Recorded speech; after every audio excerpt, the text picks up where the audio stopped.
यहाँ के साधकों को एवं बाहर से आए सभी साधकों को हार्दिक बधाई देता हूँ। याद दिला दूं, अभी अमृतवाणी पाठ के तुरंत बाद 2 घंटे के लिए आज अखंड जाप शुरू होगा, जिसकी समाप्ति 10 बजे भजन कीर्तन के साथ होगी। जो साधक बीच में से उठ के जाना चाहें, मेहरबानी करके चुपचाप प्रस्थान करें, ताकि जो बैठना चाहें उनको किसी प्रकार की डिस्टर्बेंस न हो। धन्यवाद।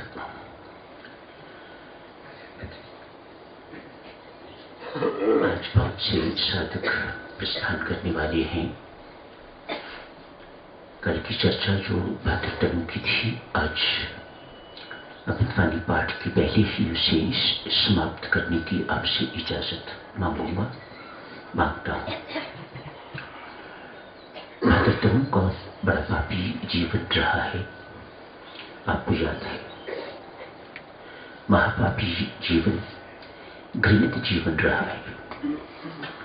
ब्राह्मण पुत्र होने के बावजूद भी उसका कोई भी कर्म ब्राह्मण जैसा नहीं था। सबके सब कर्म बिल्कुल विपरीत कर्म थे उसके। महापापी, घृणित, अक्षमनीय जीवन। उसके पाप क्षमा योग्य नहीं थे। वैश्या की ताड़ना से बड़ी ग्लानि हुई। मेरा जीवन इतना घृणित,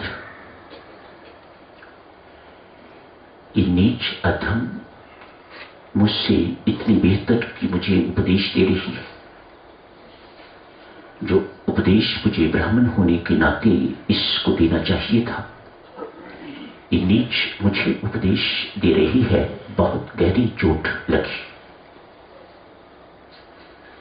देखने तो यही लगता है कि चोट गहरी लगी, लेकिन खेल तो उस खिलाड़ी के हैं जिसने भाद्रतनु के पुण्यकर्म, सुसंस्कार जो दबे हुए थे उनको उभार दिया।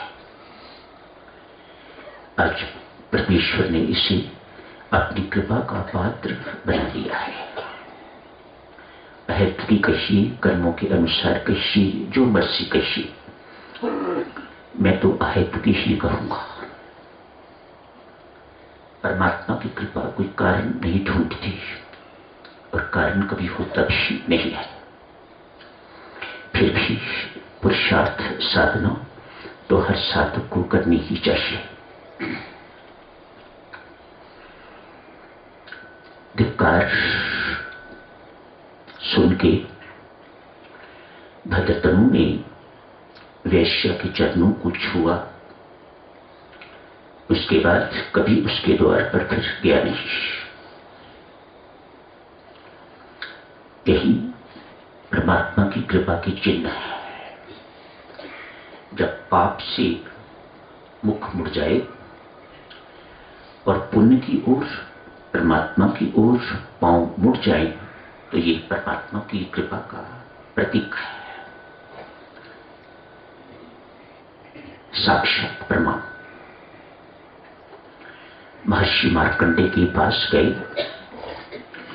बहुत प्यार किया। फिर उस खिलाड़ी के खेल देखिएगा जो करवाने वाला है। बहुत प्यार किया और कहा, तू परमात्मा का प्यारा है। जो कुछ तेरे साथ आज घटित हुआ है, उसके बाद तू यहां आया है, ये सब कुछ परमेश्वर की कृपा के बिना नहीं होता। मैं तुम्हें आश्वासन देता, तू परमात्मा का प्यारा है। दांत मुनि के पास जा, वे तुम्हें उपदेश देंगे जिससे तेरा उद्धार होगा। भाद्रतनु मुनि दांत के पास गए। जाके जन्मनंदना की, नामदान दिया, दीक्षा दी। कहा पाखंड से, काम, क्रोध एवं लोभ से सदा मुक्त रहना। जो नाम दिया है, जो मंत्र दिया है, अनन्य भाव से इसकी उपासना कर, तेरा कल्याण अवश्य भी होगा। गुरु महाराज ने भी आशीर्वाद दे दिए। उनकी आज्ञा का अक्षरशः पालन किया, इन दुर्गुणों से मुक्त रहा, अनन्य भाव से किसी एकांत स्थान पर जाकर उपासना की है। परमेश्वर की कृपा साथ, गुरु कृपा साथ, अपना संकल्प साथ, अपनी साधना साथ, सारे के सारे पाप धुल गए। भाद्रतनु इतना पवित्र हो गया है कि आज परमात्मा भाद्रतनु के सामने प्रकट हो गए। पवित्रता ही है परमात्मा की मांग प्रकट होने से पहले। प्रकट तभी जब हृदय शुद्ध हो जाएगा, जब मैल लेश मात्र भी भीतर नहीं रहेगा, कोई कुसंस्कार बाकी नहीं रहेगा। अपनी तरफ से असलियत तो परमात्मा के अतिरिक्त और कोई नहीं जानता कि भीतर और अभी कितना बाकी है, पर अपनी तरफ से साधक जितना प्रयत्न कर सकता है, अपनी जानकारी के अनुसार जैसा उसे लगता है कि मेरा तप, त्याग, तपस्या इत्यादि इतने हो गए हैं कि मुझे लगता है कि मैं शुद्ध हो गया हूं, हल्का महसूस करने लग जाता है। पाप की गठरी सिर से उतर जाती है, भीतर का बोझ सारा हल्का हो जाता है, तो साधक बहुत हल्का महसूस करने लग जाता है। सोई उसे लगता है गंदगी साफ हो गई है, धुल गई है। भाद्रतनु परमात्मा को प्रकट देख के बहुत चकित है। उसे विश्वास नहीं हो रहा। उसे कल का जीवन और आज की घटना बिल्कुल आमने सामने है, अतएव उसे विश्वास नहीं हो रहा कि ये सत्य है। पर परमात्मा प्रकट हुए हैं, उनके चरणों को पकड़ लिया, छोड़ नहीं रहा। भगवान ने उन्हें पकड़ के उठाया है। उठो मित्र, मित्र शब्द से संबोधित किया। उठो मित्र, गले लगाया है, बहुत प्यार किया। जितने जन्मों के, पिछले युगों के जितने भी पाप थे, अब आलिंगन से, परमात्मा के प्यार से वे सब भी धुल गए। भाद्रतनु परमात्मा का प्रतिरूप हो गया। जैसे चुंबक के साथ लोहा लगा तो चुंबक हो जाता है, परमात्मा के साथ लगने से भाद्रतनु भी परमात्मा का प्रतिरूप ही हो गया है। परमात्मा आए हैं तो जाएंगे, उदास है। कहा आए हो तो अब जाओ मत। मेरे जीवन में आज ही एक सुखद घटना घटी है। इससे पहले मेरे जीवन से आप भली भांति परिचित हो और मैं भी अभी भूला नहीं हूं। अब आए हो तो छोड़ के ना जाओ मुझे। मैं कहीं फिर उसी प्रकार के रेचिड जीवन में न प्रवेश कर जाऊं। मुझे अपने ऊपर बिल्कुल विश्वास नहीं है। मेरा बीता हुआ जीवन इस प्रकार का रहा है कि मुझे तनक भी विश्वास नहीं कि मैं वह जीवन छोड़ चुका हूं और मैं उस जीवन में फिर नहीं जाऊंगा। मुझे छोड़ के न जाओ। भगवान आश्वासन देते हैं, मित्र, मेरी मित्रता पर मेरी कृपा पर विश्वास रखो।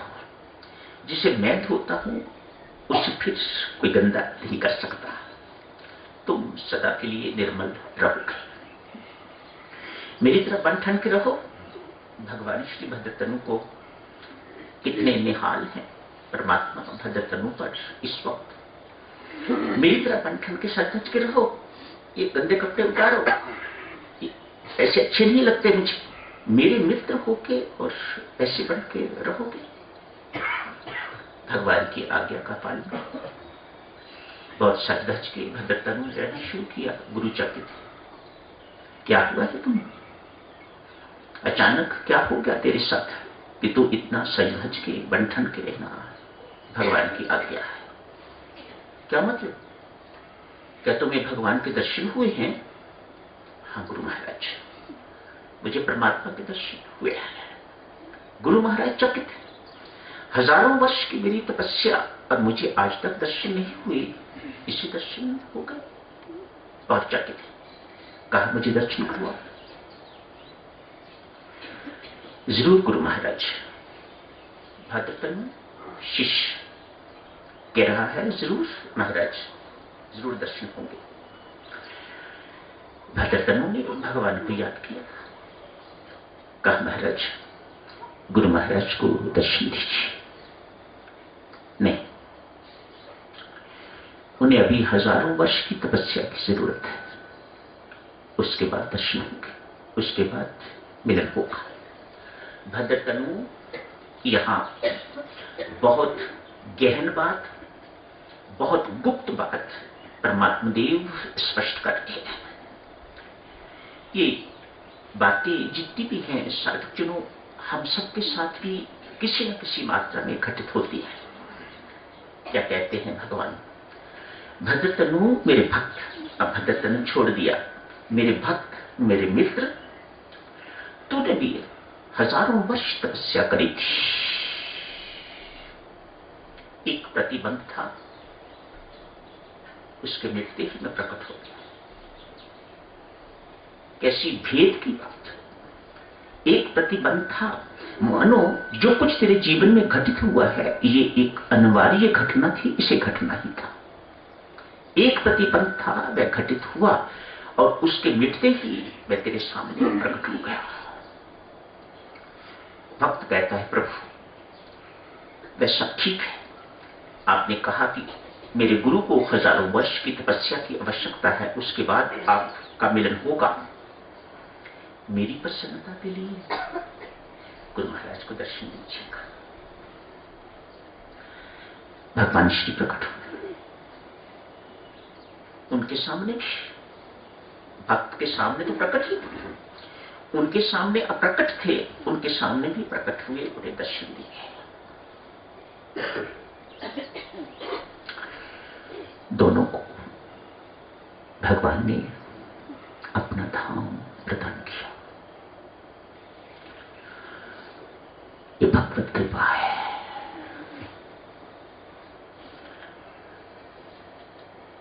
ये भले बनने का प्रताप चर्चा का विषय था ना। भले बनो, भला करो। भला कौन? जो हर वक्त परमात्मा के साथ जुड़ा है, वह भला है। उसके जुड़े बिना आप भले कभी नहीं बन सकोगे। अपने बल से कभी कोई भला नहीं बनता।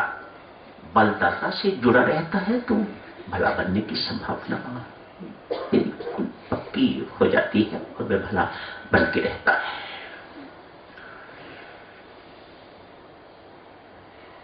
बड़ा प्रोत्साहन मिलता है ऐसी बातें सुन के, ऐसी चर्चा सुन के।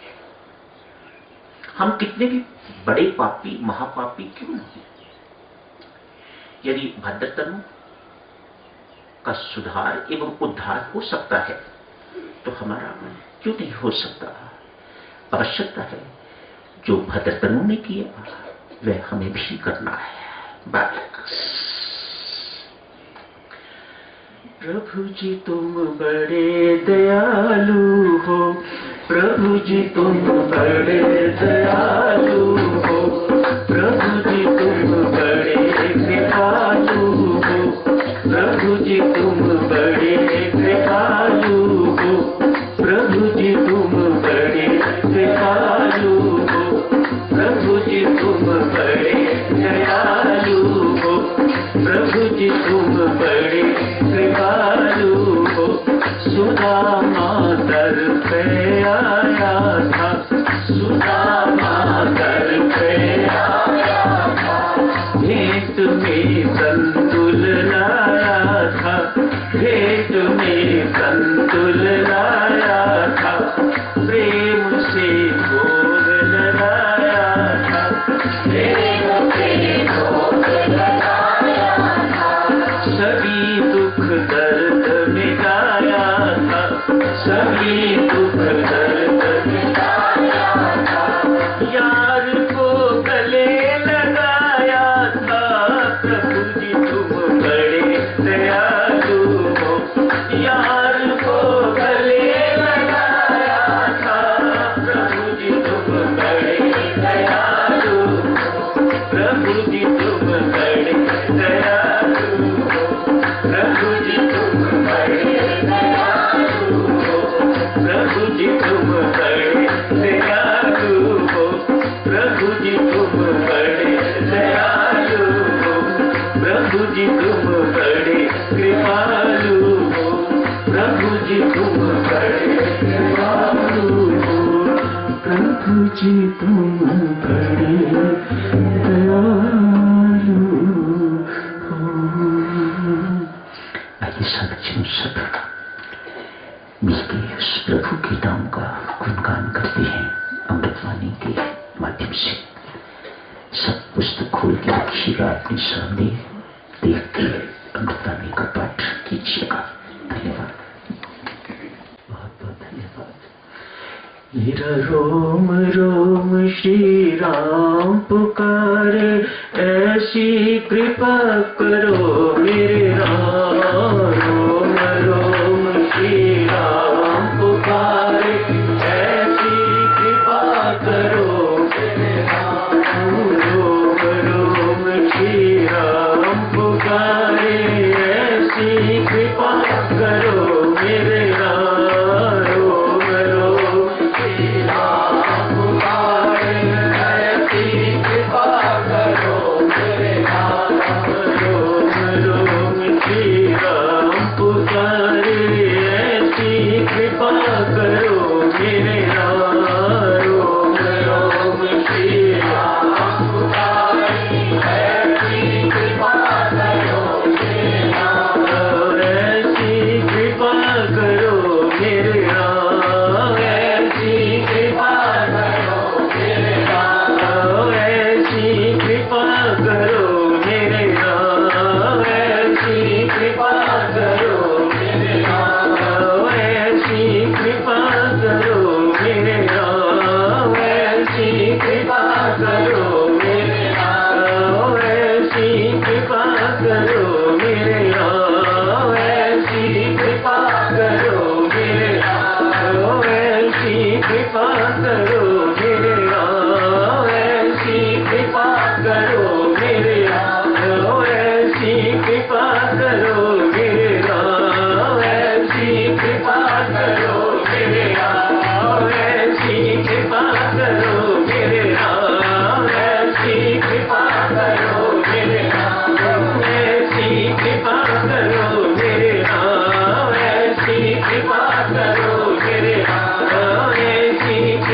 करो मेरे राम। ऐसी कृपा करो मेरे राम। ऐसी कृपा करो मेरे राम।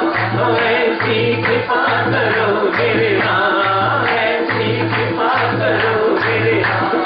ऐसी कृपा करो मेरे राम। ऐसी कृपा करो मेरे राम। ऐसी कृपा करो मेरे राम। ऐसी कृपा करो मेरे राम। ऐसी कृपा करो मेरे राम। ऐसी कृपा करो मेरे राम। रोम रोम श्री राम।